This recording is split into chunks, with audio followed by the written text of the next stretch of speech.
from Cabalaon yun. Cabalaon yun, Filipinos and this of the passport.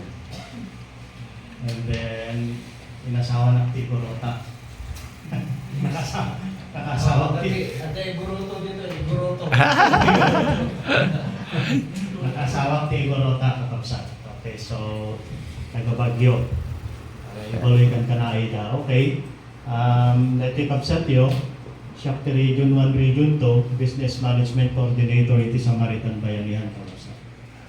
So, Business Management, ko kumapapil dito yung awan jay ma-present ko ma na patadating ministry na nalawag gamitin ministry na tayo kakapsat tayo. Nagkakagrero dati na ada idea yun na presentan ni Sir Boyet ka na kayo kakapsat. Okay? Yung pinaka-main concern lang sa legalities at na-send ka ni Ma'am Dari. Founder. And then some other questions we will allow after the presentation. Okay? How? Kasatno, ti sumali ti Samaritan Bayanihan. Simple lang po. Registration is 50 pesos. Lifetime.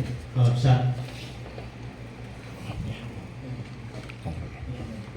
Lifetime. Thank you po.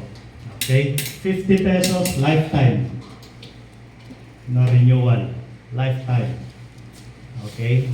Once na nag-join, ito po ay sa non-pastor po, itong 50. Kasi po may magandang balita po para sa mga pastors. And design po talaga ito para sa ating mga kapastoran.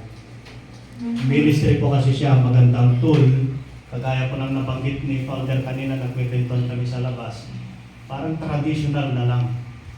Yung pupunta ka, i-reach out mo yung isang tao to pray, to share the word of God, tatalikuran ka pa. Traditional na, hindi ka napapansinin.